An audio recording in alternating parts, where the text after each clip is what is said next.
Anyway, let's move on from that because that could be a whole podcast in itself, Eric, and talk about what Kirk Cousins did this week. I got an email from someone who said you better have that Eric guy on this week to eat crow about Cousins.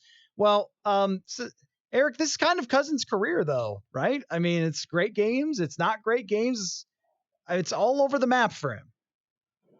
Yeah, absolutely. And I think, when you will look to handicap the game last week, you said, Philadelphia has a terrific front four. Minnesota's starting, backup right guard and eventually had to go with their backup left tackle. But, as we talked about early this offseason, when you can't cover, teams can take advantage of you. And the Philadelphia Eagles had, you, me, and Jonathan Harrison at, cornerback last week, and it's really showed. So, Kirk did a great job, and frankly, we've always said this. Kirk can really throw the football to receivers when he has a platform.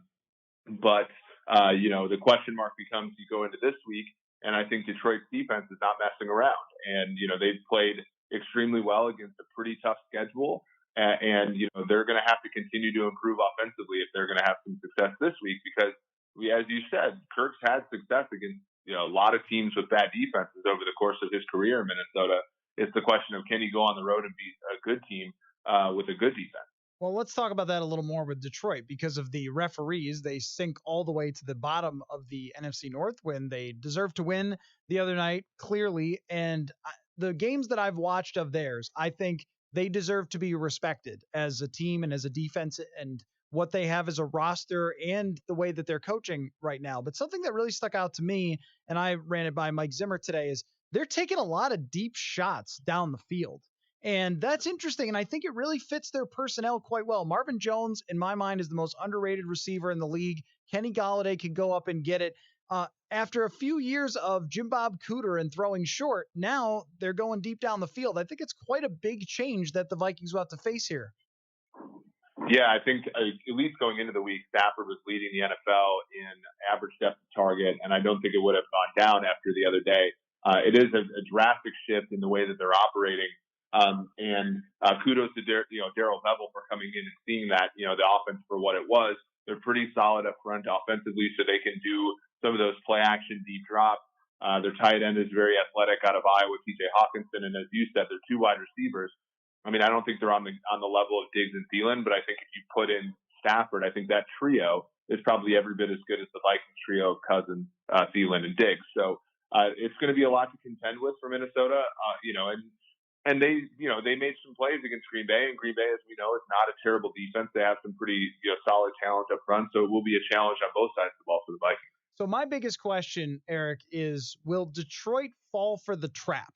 The Vikings set a trap for the Eagles, and my gosh, they just fell right in the hole and gave up 38 points because they kept loading up with linebackers against the Vikings' two tight end sets, falling for the play actions, diving toward the line of scrimmage, not even just biting on play action. It was throwing themselves at Dalvin Cook and leaving all sorts of space for Thielen and Diggs. Thielen and Diggs don't need another receiver out there to draw attention. Laquan Treadwell wasn't doing that anyway over the last couple of years.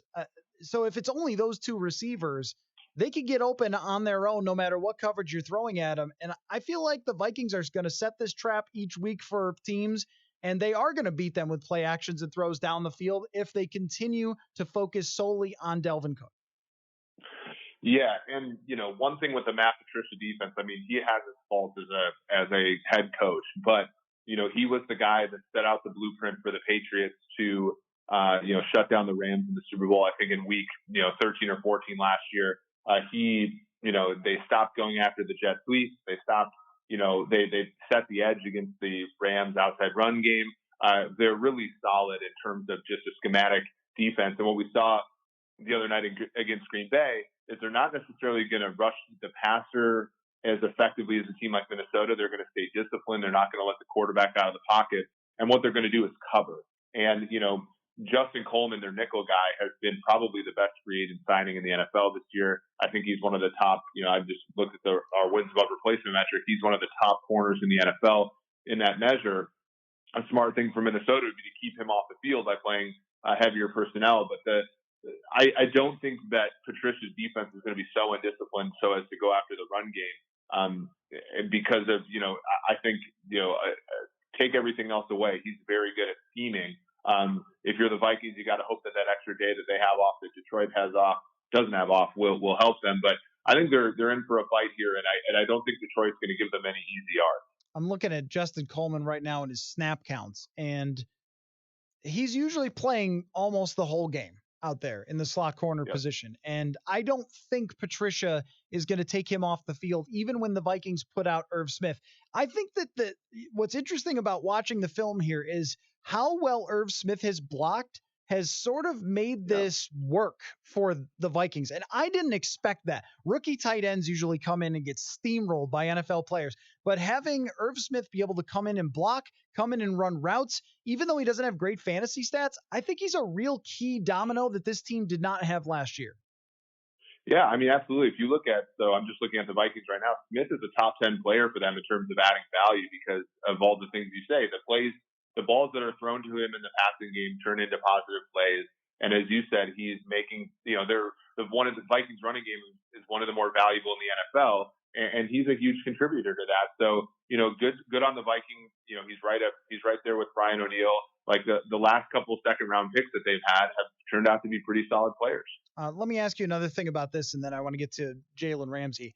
Would it be crazy to suggest after just seeing 1 week that Rashad Hill play over Riley Reif and just continue to play there? Rashad did a fantastic job, and he's a good pass blocker with his length and his size, not a great run blocker. And I just feel like the pass blocking is so much more valuable to this team with Kirk Cousins needing time to throw and usually taking a lot of time to throw. I was just really impressed with what he did. And with Riley Reif, it seemed like he's continued to fade with some of these injuries as he's gone along as a Minnesota Viking.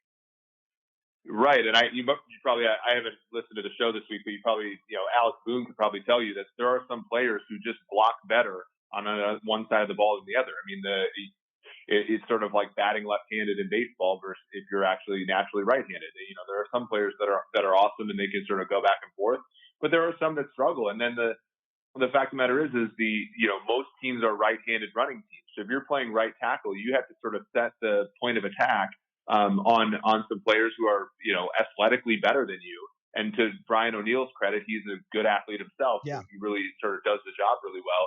But sometimes, if you just have, Rashad Hill on the backside of run plays, he can be serviceable. And as you said, his pass blocking will add a lot more value. And if you're Minnesota, moving on from Reif and having sort of a cheaper option there would be very good considering, all the investments that they made across the roster. So I don't hate the idea if Elflein and, the interior players struggle a little bit more going forward here, then Reif might be an option on the inside. But even then, if he's just a backup for now, that's probably okay. I support that decision. Yeah, it would be an expensive backup, but at this point, who cares what you're paying for him? You need to win games this year.